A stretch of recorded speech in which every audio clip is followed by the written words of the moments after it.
Olá, esse é o programa Educarte, um espaço voltado para arte, educação e cultura. Nele teremos entrevistas com convidados especializados que irão abordar assuntos de cunho social que envolvem cultura e arte, influenciando no meio educacional, como por exemplo as histórias em quadrinhos, que é o nosso assunto de hoje.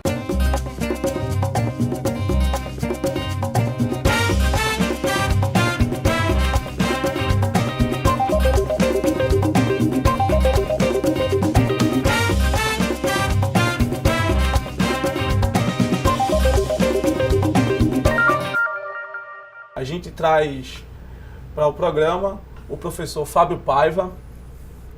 Ele é mestre e doutor em educação. Todos os seus dois trabalhos foram voltados para as histórias em quadrinho. Tudo bom, Fábio? Tudo bem, beleza, Jorge? As histórias em quadrinhos surgiram em 1895 com a publicação da primeira tirinha que convencionou a linguagem das HQs como conhecemos hoje. A primeira tirinha que se tem conhecimento no mundo foi criada pelo americano Richard Outcault e é chamada The Yellow Kid.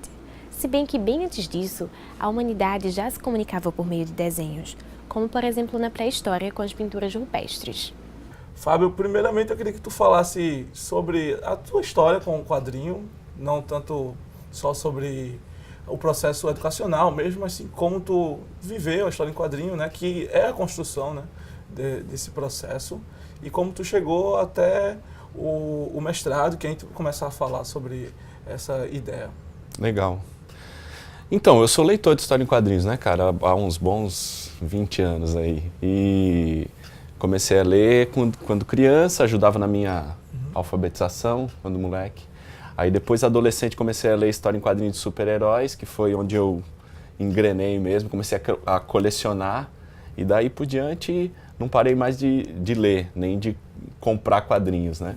Aí para chegar no meio acadêmico já demorou um pouquinho mais. Fui fazer minha graduação, eu sou graduado em Geografia. E aí fiz a minha graduação em Geografia, continuava lendo quadrinhos. Eu fiz minha graduação nos anos 2000, entrei em 2000, até 2005. Ainda rolava uma barreira muito grande para os quadrinhos na academia, né? Já estava rolando um pouquinho nas escolas, mas para a universidade ainda não tinha muita coisa, ainda mais em Geografia, né? Talvez na comunicação rolasse um pouco mais. Na Geografia não rolava muito. Aí para chegar foi um caminho mais difícil. É que esse preconceito vem uma ideia de infantilizar as histórias, né? Tem isso, na verdade tem várias coisas, né, cara? Queira ou não, as histórias em quadrinhos, e eu até defendo isso, elas são uma forma de entretenimento. Quadrinhos é entretenimento, eu acho que tem que ser assim mesmo. Acho que a história em quadrinhos que não consegue entreter, ela também serve pouco para as outras funções, na minha opinião. Até porque as que a gente consegue melhor usar para a educação, para a comunicação, para outras funções são aquelas que pelo menos divertem mais as pessoas, né? As pessoas conseguem se encontrar ali de alguma maneira. E aí, por ser uma forma de entretenimento, tem todas as barreiras, né? Mesmo aquela ideia da indústria cultural interferindo de maneira a fazer algum tipo de orientação, o que quer que seja. E tinha gente que não gostava mesmo. Eu falo assim, essa ideia de ter essa visão como algo infantil, porque se você pensar nas outras artes, tanto o cinema como as próprias artes plásticas, ela é uma forma de entretenimento. É verdade. Acho que o cinema é novo, mas a história em quadrinho vai ser de certa forma mais nova, o formato de super-herói, por ele ter esse viés bem mais comercial até, mas aonde o cinema também tem, porque vai se dividir. Eu acho que não existe, talvez, que está se construindo ainda, né, de uma compreensão dela como algo mais aprofundado, que vai ter um nicho de um quadrinho mais simples, totalmente voltado ao entretenimento, e um outro nicho onde ele vai ser mais aprofundado, sem deixar de ser entretenimento. É verdade. Não, você tem toda a razão. E, na verdade, isso no Brasil, né, foi muito forte a história dos quadrinhos como sendo uma obra infantil, uma arte infantil. Mas mesmo o cinema teve um pouco de preconceito também, cara. Na década de 80 era muito difícil você ver cinema na educação, assim, com facilidade, né? Mas Porque eu falo do cinema pela tua citação e porque realmente foram muito próximos, né? Eles surgem em épocas parecidas. Tem quase a mesma idade, mas o quadrinho sofreu mais preconceito, sem dúvida nenhuma.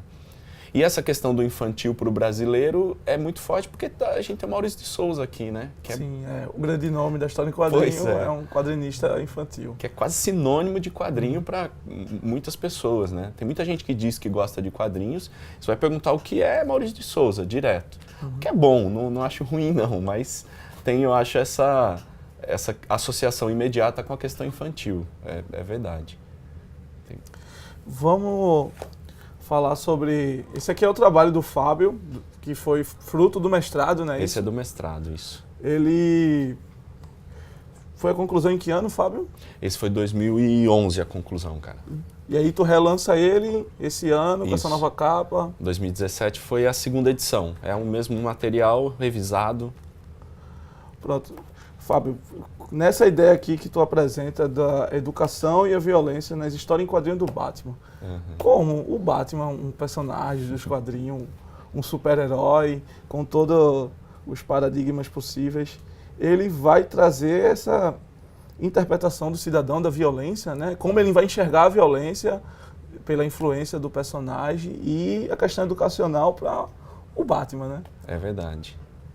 Isso é porque eu queria estudar o Batman, cara. Arrumei um jeito, de botar o Batman no meio do negócio para poder estudar o Batman.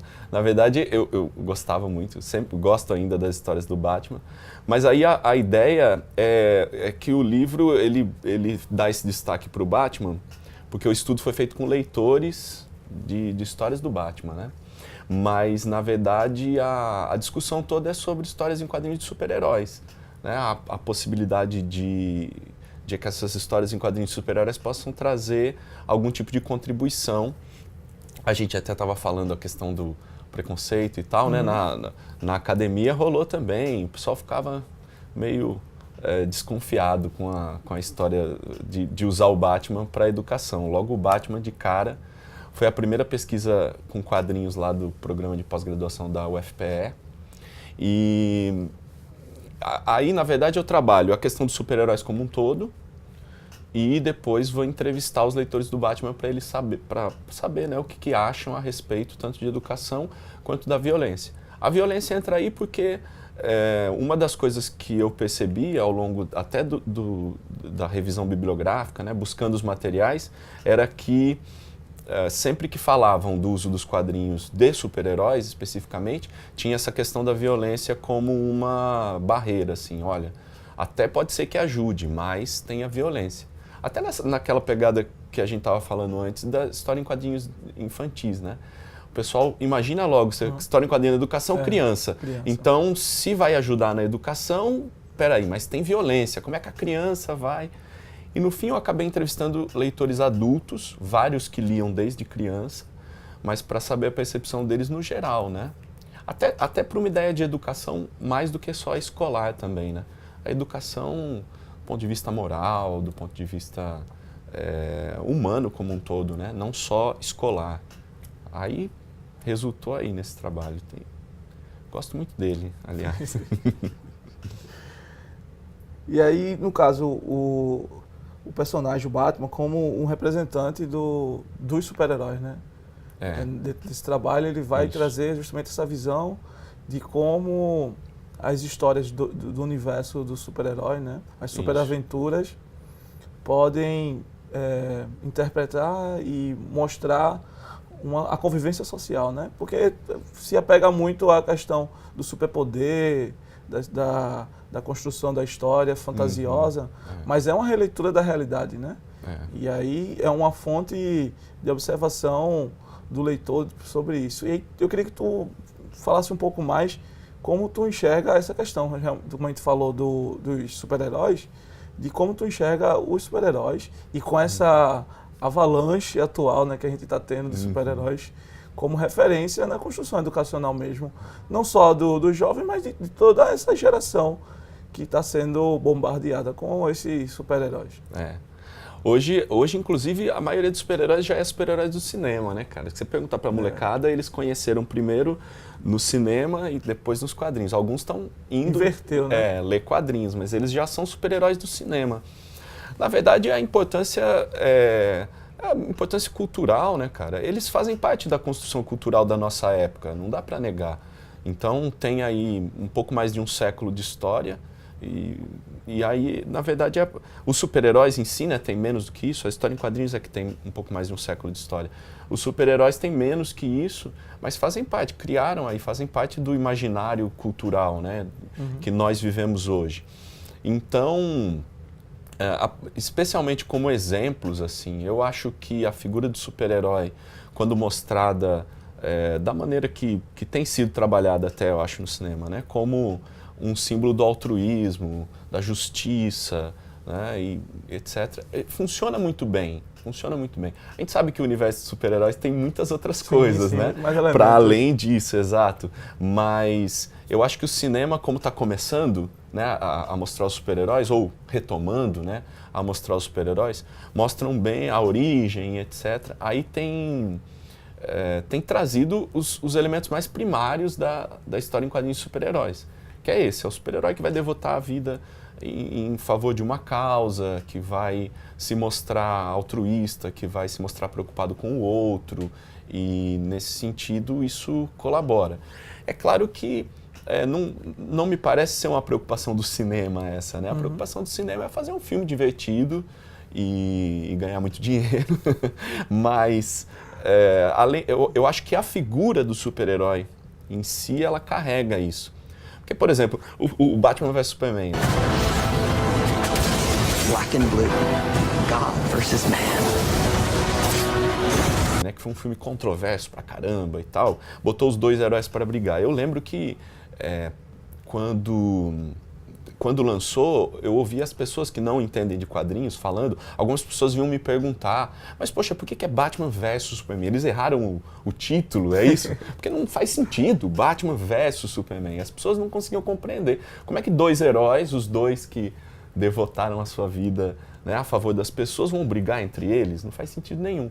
Aí eu acho que isso demonstra, né, sei lá, para o consumidor aí, como o cara que não consome quadrinhos cotidianamente e também, de repente, não consome os filmes ou conhece só os filmes mais clássicos, não fazia muito sentido, porque a figura do super-herói na construção dessa pessoa, né, é uma figura de um cara que não vai brigar com outro super-herói, pô. Vai brigar com o vilão, né? Exatamente. Esse processo de desconstrução dos heróis gera um choque, né?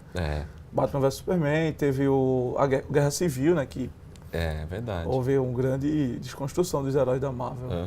E aí eu acho que até tem uma preocupação muito grande, até para não afastar o público, de explicar muito bem qual foi o motivo para eles brigarem, né? E teve isso nos dois, né? Guerra Civil foi meio rápido, mas Batman e Superman, a explicação de que houve uma razão ali deles se enfrentarem, porque, de novo, eu acho mesmo isso. E é legal, por exemplo, você pensar o quanto o filme da Mulher Maravilha fez sucesso, inclusive nas pessoas que não acompanham quadrinhos. Porque, de repente, mostra uma super-heroína, sem muitas questões de fundo, Ela era a super-heroína, vai salvar a humanidade, vai dedicar a vida dela para isso, pronto. Aí eu acho que isso é o que seduz mais ainda no super-herói. Talvez pra gente fã de quadrinhos queira ver mais desenvolvida a história, né? Mais desenrolada. Mas o que atrai mesmo nas pessoas é essa figura do super-herói. Como eu disse, me parece já faz parte do imaginário cultural das pessoas, de ser uma questão... Tá ligado a uma ideia messiânica, né? Isso. Messiânica ou mitológica. Também. Tem vários já trabalhos filosóficos a respeito disso. A ideia messiânica ou mitológica de um ser sobre-humano, né, que pode contribuir de alguma maneira para, enfim, para a humanidade. É realmente uma figura ficcional, mas que faz parte, né? Cara, tem uma passagem, acho que é o Roberto Guedes, que fala que você pode, na verdade, conceituar de várias maneiras. Né, produto da cultura norte-americana, sei lá, produto pra gente mal resolvida, né? Aqueles caras grandões com roupinha colada, né? Brigando, se batendo. Ok, pode, mas tem uma definição que é imbatível, que é da criança. Pega um moleque lendo história do Homem-Aranha e pergunta pra ele, e aí, por que você tá lendo? Ele vai responder que ele tá lendo porque é legal, porque ele gosta. Pronto, né? Eu acho que isso pega muito ainda, não dá pra negar. E aí contribui pra caramba com a educação, né? Se for um material bacana, contribui muito. As histórias em quadrinhos, ou simplesmente HQs, são compostas por uma linguagem mista. Narração, texto e imagem que estabelecem uma relação de complemento. Encerramos o primeiro bloco do Educarte e já voltamos em um bate-papo sobre quadrinhos e educação com Fábio Paiva. No mundo moderno, a industrialização e o consumo de HQs crescem em número de leitores, desde colecionadores que apreciam histórias mais elaboradas e produções mundiais, até toda uma cultura de massa que alcança um público mais amplo com produtos criados a partir dessas histórias, como é o caso de objetos midiáticos de entretenimento, filmes e séries, a partir de produções bastante conhecidas como a Marvel e a DC Comics. Olá, estamos retornando agora do intervalo para o segundo bloco desse programa, que estamos abordando hoje a história em quadrinho, educação, cultura. E aí vamos retornar esse bate-papo aqui com o Fábio. Fábio, vamos falar agora desse teu segundo livro, que é fruto do doutorado, né? Que é um trabalho desse ano, Histórias em Quadrinhos na Educação, de Fábio Paiva. Essa capa, né, muito bonita, do Tony Silas, um pernambucano, desenhista da Marvel, da DC e outras obras. Lançou esse ano um quadrinho fantástico sobre a história pernambucana. A Noiva da Revolução. É inspirada no livro A Noiva da Revolução, acho, né? E o quadrinho chama A Noiva. A Noiva. Acho que é isso. A história da Revolução Pernambucana. Tá saindo ainda, né? São 8 volumes. Isso, né? Acho que tá no terceiro agora. Muito bom. O roteiro do Heron Vilar, que tá muito legal também. E os desenhos do Tony, sensacionais. Eu li os que saíram, acho que o 1 e o 2. Tá muito bom, cara. Tá muito bem feito mesmo. O roteiro tá muito bom. Pena que é curtinho, né? Pra ser uma novelinha, vai saindo de pouquinho, dá aquela angústia. Mas tá muito legal. Eu liguei a Noiva a essa ideia, porque como a capa é do Tony, né? Uhum. E a gente tá falando de educação. E aí quando eu fiquei sabendo que ia sair essa obra da Noiva, justamente eu lembrei dessa ideia da história em quadrinho, da educação. E aí você tem um quadrinho local sobre uma história histórica desse local, sendo produzido por um artista local que produz para os grandes nomes da indústria do quadrinho. Então, tipo, posso dizer que é a afirmação das histórias em quadrinho como esse viés da educação, sabe? Massa. Tem até um quadrinho que eu fiz junto com 2 parceiros, que é o Hernani Ribeiro e o Anderson Queiroz, que está saindo pela editora IMEP, que vai ser um quadrinho sobre a Revolução Pernambucana também. Também vai ser sobre a história e tal. O nosso sai inteiro, de uma vez só, não vai ser igual ao do Heron e do Tony, que está saindo picadinho. Mas é um livro que é para crianças daí. Daí tem, usando da linguagem de quadrinhos, vai ser todo quadrinizado, mas vai ter uma pegada, em alguns momentos, com tipo almanaque, sabe? Para eles participarem, sendo, inclusive, com o discurso na primeira pessoa, né? Ou falando diretamente com o leitor, né? Quebrando a quarta parede, não é isso? Em alguns momentos, para, na verdade, trabalhar com essa ideia dos quadrinhos que já aproxima, né, a molecada para as questões educacionais, mas também com essa pegada deles participarem mesmo da história.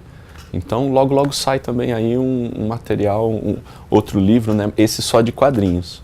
Posso ser que alguém não saiba o que é, tu podia explicar o que é quebrar essa quarta parede melhor? É porque a gente pressupõe que sempre, né, num cenário a gente tem aqui as 3, né, e a quarta é a que é a invisível, né, e as pessoas observando de fora vão sempre estar vendo como se estivessem realmente de fora, né, observando um quadrado ali, né. Aí, quando não tem, é quando algum de nós, tipo, né, olha para a câmera assim, reconhece, né, que tem alguém ali e conversa direto. no geral é isso, né? Dá para compreender, é simples, né? É justamente essa barreira invisível que é quebrada, né? Isso. Que é quando eu vou interagir com o público que geralmente fica só observando a obra, o trabalho, isso em qualquer coisa. Agregando um público desde crianças, adolescentes e adultos, as histórias em quadrinhos têm uma forte relação com a educação, não vistas apenas como uma publicação de mero entretenimento. Suas potencialidades educacionais, sejam pedagógicas ou andragógicas, são de interesse de diversos profissionais, tanto no viés econômico-financeiro, como artístico-acadêmico e, por conseguinte, educacional. A educação não vem de um único sentido, mas sim a partir de diversos processos, fatores, valores e efeitos. A educação não é só conhecimento ou escola. É costumes, valores, é família, é sociedade. Para o educador, filósofo e pedagogo brasileiro Paulo Freire, educar é impregnar de sentido aquilo que fazemos a cada instante, fortalecido pelo que diz o Batman: as pessoas são tão boas quanto o mundo as deixa ser. E aí, fala mais sobre o teu trabalho, velho. Fiz teu doutorado aqui pela Universidade Federal de Pernambuco. Isso. Esse aí eu já trabalhei a ideia de como os quadrinhos estão presentes na educação, né? Depois do esforço de ter pego um tipo de quadrinhos para mostrar o que tem educação nesse tipo de quadrinhos, eu quis mostrar o que é que tem de educação, o que é que tem de quadrinhos já na educação. Então fui para vários dados aí, para o Enem, para o censo escolar, entrevistar educadores e tudo mais, para falar um pouco das experiências, né, positivas que já existem do uso dos quadrinhos, como é que as pessoas estão enxergando isso, especialmente como é que é o discurso oficial, né? Porque na legislação tem lá que dá para usar quadrinhos, que é recomendável o uso e tal, mas e aí, né? Como é que isso na realidade se apresenta?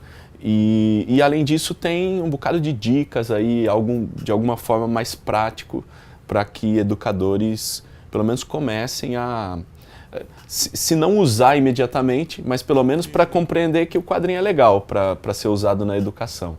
Aí já foi uma perspectiva. E tanto esse quanto o outro, cara, eu acho legal dizer isso, apesar de terem surgido de obras acadêmicas, né, de trabalhos acadêmicos, das minhas pesquisas, eu fiz um esforço para, na hora de transformar nesses livrinhos aí, deixar um discurso menos acadêmico possível, um discurso que pudesse ser compreendido por mais gente. Não que as pessoas não compreendessem, né, se estivesse na linguagem acadêmica, mas fica mais chato, a gente sabe.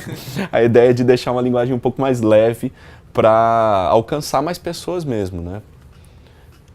Aí é isso, não sei se... Diga aí mais alguma coisa. Não, então, é isso mesmo? Tu falou sobre o Enem. Sim. E aí tu tem um canal do YouTube, né? Falar sobre que isso. Tá ligado a essa ideia, né? O Edu Quadrinho.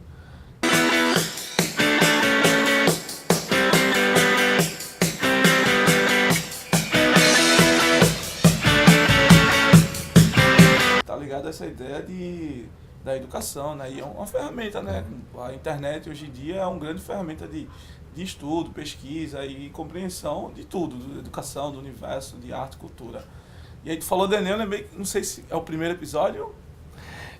Eu acho que tem um episódio de introdução, né, talvez, que eu falo um pouco sobre do Enem. Ah, não, você fala da Persépolis. Da Persépolis. Ah, não, eu não sei qual é, qual é o episódio, começo, né? mas foi alguns mas aí. Conta essa história que tu fez o Isso, vídeo falando sobre um quadrinho que foi o quadrinho que justamente caiu no Enem. Acho que foi 1 ou 2 meses depois, né?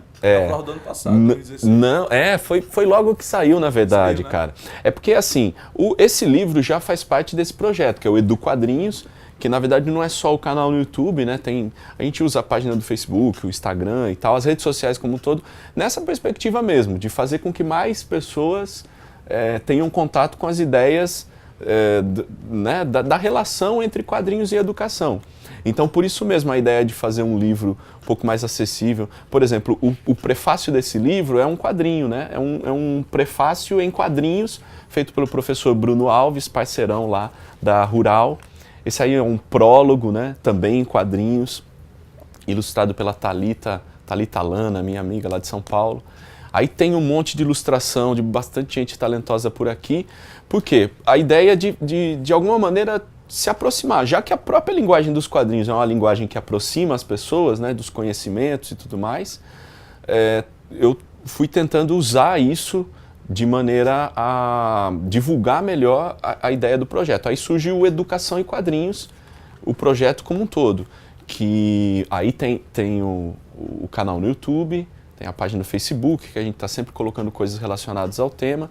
E aí esse vídeo da Persepolis, propriamente dito, saiu quando eu soube que tinha saído no Enem, né, uma questão, e eu tinha no mesmo ano, naquele semestre inclusive, trabalhado com os meus alunos de pedagogia da Universidade Federal de Pernambuco. Eu tinha feito a avaliação do semestre usando Persepolis. A gente estava trabalhando Sociologia da Educação, então eles leram o livro para poder encontrar ali conceitos de sociologia dentro do livro em quadrinhos, né, do Persepolis.